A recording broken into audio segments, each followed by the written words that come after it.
ভারত কেন বাংলাদেশে আগ্রাসন চালাতে চায় বা বাংলাদেশকে দখল করতে চায়? আদৌ কি ভারতের পক্ষে ভারতের হায়দ্রাবাদের মতো বাংলাদেশকে দখল করা সম্ভব? এই নিয়ে আজকের আমার এই ছোট্ট ভিডিওটি সাজানো হয়েছে।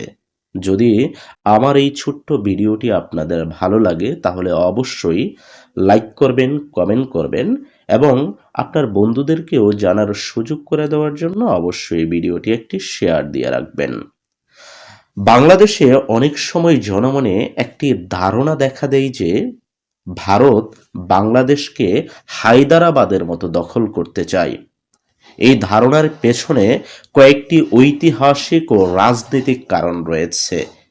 এর মধ্যে আমার বিশ্লেষণে যে প্রথম কারণটি হচ্ছে সেটি হচ্ছে আঞ্চলিক প্রভাব বিস্তারের মানসিকতা। ভারত নিজেকে দক্ষিণ এশিয়ার প্রধান শক্তি বা রিজিওনাল পাওয়ার হিসেবে দেখে।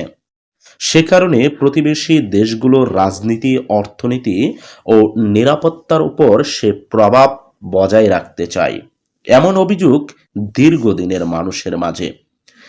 ২ নম্বর কারণটি হচ্ছে সীমান্ত ও অভ্যন্তরীণ হস্তক্ষেপের অভিযোগ।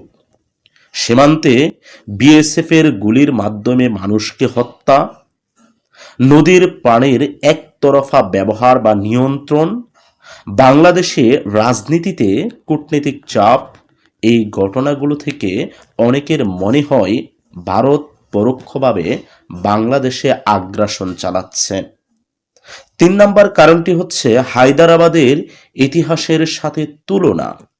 ১৯৪৮ সালে ভারত অপারেশন পোলো চালিয়ে হায়দ্রাবাদকে দখল করে নেয়। এ কারণেই অনেকে প্রশ্ন তুলেন, ভারত যদি তখন পারত, এখন কেন বাংলাদেশ দখল করতে পারবে না? তাহলে ভারত কেন বাংলাদেশকে হায়দ্রাবাদের মতো দখল করতে পারছে না, এই বিষয়টি এখন আমরা একটু জানার চেষ্টা করি। এখানে বাস্তবতা ও কৌশলগত সীমাবদ্ধতা প্রথমেই সামনে চলে আসছে। এক, বাংলাদেশ স্বাধীন ও আন্তর্জাতিকভাবে স্বীকৃত একটি সুনামধন্য রাষ্ট্র। অন্যদিকে হায়দ্রাবাদ ছিল একটি রাজ্য এবং হায়দ্রাবাদ আন্তর্জাতিকভাবে স্বীকৃত কোনো স্বাধীন দেশ ছিল না। আর বাংলাদেশ হলো ১৯৭১ সালে রক্তক্ষয়ী যুদ্ধের মাধ্যমে স্বাধীন রাষ্ট্র হিসেবে স্বীকৃতি পায় বা স্বাধীন রাষ্ট্রর পদমর্যাদা অর্জন করে এবং জাতিসংঘের সদস্যপদ লাভ করে আমাদের এই দেশটি। তাছাড়াও রয়েছে শতাধিক রাষ্ট্রের স্বীকৃতি। আন্তর্জাতিক আইন অনুযায়ী বাংলাদেশে আগ্রাসন চালানো মানে সরাসরি ভারতের যুদ্ধ অপরাধ হবে এটি। ২, বাংলাদেশের জনগণ ও জাতীয় চেতনা। বাংলাদেশের মানুষ ঔপনিবেশিক শাসনের বিরুদ্ধে লড়েছে, পাকিস্তানি সেনাবাহিনীর বিরুদ্ধে যুদ্ধ করেছে। এমন একটি বীরত্বপূর্ণ জাতিকে দখল করা মানে হবে দীর্ঘমেয়াদী গণপ্রতিরোধ, যা ভারতের জন্য ভয়াবহ ক্ষতির কারণ হয়ে দাঁড়াবে। ৩, আন্তর্জাতিক শক্তির ভারসাম্য।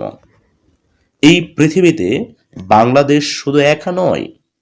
চীন, প্রথমে আমরা বাংলাদেশ যে একা নয় এর পিছনের কারণ হিসেবে আমরা তুলে ধরব কয়েকটি দেশের নাম। প্রথমে আসবে চীন। চীন হচ্ছে বাংলাদেশের সবচেয়ে বড় অর্থনৈতিক ও সামরিক অংশীদার। ২ নম্বরে রয়েছে রাশিয়া। রাশিয়া হচ্ছে বাংলাদেশের জ্বালানি ও কৌশলগত একটি সহযোগী রাষ্ট্র। তাছাড়া অন্যদিকে রয়েছে মুসলিম বিশ্ব।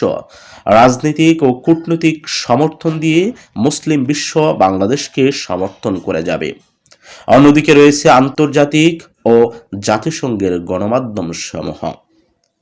ভারতের আগ্রাসন হলে এটি আঞ্চলিক নয়, আন্তর্জাতিক সংকট হয়ে দাঁড়াবে। ৪, ভারতের অভ্যন্তরীণ কিছু দুর্বলতা রয়েছে, যেই দুর্বলতাগুলোর কারণে ভারত কখনোই বাংলাদেশকে দখল করার সাহস পাবে না। ভারতের নিজের ভেতরেই রয়েছে কিছু সংকট বা দুর্বলতা। সেগুলো হচ্ছে যেমন কাশ্মীর সংকট, উত্তর পূর্ব রাজ্যগুলোর বিচ্ছিন্নতাবাদ, ধর্মীয় ও জাতিগত দ্বন্দ্ব। বাংলাদেশে যুদ্ধ শুরু হলে ভারতের ভেতরেই অস্থিরতা বাড়তে থাকবে। 5. অর্থনৈতিক ক্ষতির ভয়। আজকের বিশ্বে যুদ্ধ মানেই হচ্ছে নিষেধাজ্ঞা, বিনিয়োগ প্রত্যাহার এবং অর্থনৈতিক পতন। ভারত হচ্ছে একটি উদীয়মান অর্থনীতির দেশ। বাংলাদেশে আগ্রাসন চালালে ভারত নিজেই আন্তর্জাতিকভাবে একগোড়া হয়ে পড়বে। 6. বাংলাদেশ কোনো হায়দ্রাবাদ নয়। সবচেয়ে গুরুত্বপূর্ণ কথা হচ্ছে বাংলাদেশ কোনো রাজ্য নয়, কোনো বিচ্ছিন্ন অঞ্চলও নয়। বাংলাদেশ একটি আত্মত্যাগে জন্ম নেওয়া স্বাধীন সার্বভৌম রাষ্ট্র। অন্যদিকে হায়দ্রাবাদে জনগণের সম্মিলিত স্বাধীনতা আন্দোলন ছিল না, আর বাংলাদেশে এটি রয়েছে। বাংলাদেশের পুরো জাতি যুদ্ধ করে স্বাধীনতা অর্জন করেছে, তাই বাংলাদেশের মানুষ জানে কিভাবে তাদের স্বাধীনতাকে রক্ষা করতে হয়।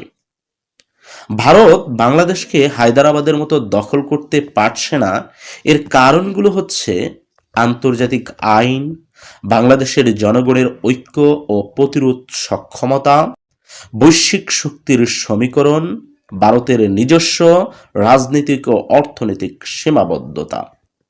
ভারত হয়তো প্রভাব বিস্তার করতে চায়, কিন্তু দখল করা একেবারে ভারতের পক্ষে পুরোপুরি অসম্ভব এবং বাস্তবসম্মত নয়। বাংলাদেশ স্বাধীন ছিল, স্বাধীন আছে এবং ভবিষ্যতেও বাংলাদেশ স্বাধীন থাকবে ইনশাল্লাহ।